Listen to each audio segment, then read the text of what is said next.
Hi everyone, welcome back. So in this video, we'll be learning about another amazing function inside Python called Enumerate.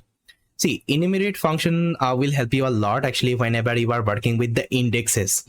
So let me give you one example. Let's say whenever we define any kinds of for loop, let's say I'm having a list of the numbers. Let's say I'm having, I'm having list of the names here. So I'll just write. Let's say I'm having this list of the name. Now I will apply the for loop on top of it. I'll just write for name in L, and I'll simply print this particular name here. Now see, if I select my kernel, so it will execute the program, and see, I'm getting my name here. Now see, sometimes actually it's a little bit hard for me to get the index, like what is the index of Bappy, what is the index of Alex, because I need to count, let's say 0, 1, 2, 3, and so on. So it's like very irritating. Let's say we're having thousands of name here, and you don't need to count actually thousands of index there. Okay, it's not actually possible. So if I want to assign some index, okay, with this particular, let's say item, what I can do, I can use something called enumerate function. So what enumerate does, it will assign an index. Okay, by default it will assign an index. So let me show you. So instead of writing like that for name in L, I'll just write for a name in enumerate. Okay, enumerate of L. Okay, enumerate of L.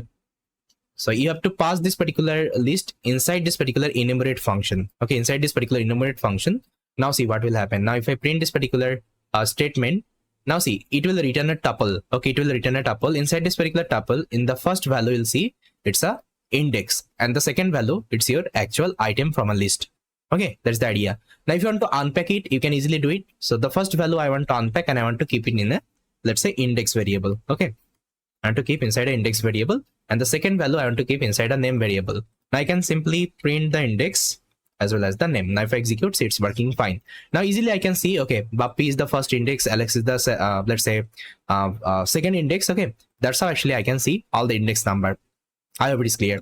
Now let's say you don't want to let's say take this particular 0 as a starting value. What you can do, you can also change it. So here you can use this particular start parameter, and here you just need to write the 1. That's I want to start from 1. Now if I execute, it will start from 1. So that's actually you have the flexibility to change this particular index value, like from where you want to start. You can do anything here. Fine. So this is a quick topic I just wanted to let you know, because sometimes actually you need it. Sometimes actually you need it whenever you are working with, let's say, these kinds of iteration. Sometimes actually you need to see that particular, let's say, index of that particular item. Okay, and to get that particular index, definitely you can use this particular enumerate function. So with the help of index also, you can write some logic. Let's say I'll just write if let's say index, okay, index is equal 3. Okay, if index is equal 3, that time actually I need to print the name. Okay, you will see Kumar is Kumar position is index 3, so it will print the Kumar. That's actually you can also write some logic with the help of index value as well. Okay, so it's like very powerful function inside Python. You can also use called enumerate. Okay, sometimes actually you need it whenever you will be doing the projects and all. Fine. So yes, I just wanted to let you this particular quick topic. I hope you enjoyed. Thank you so much.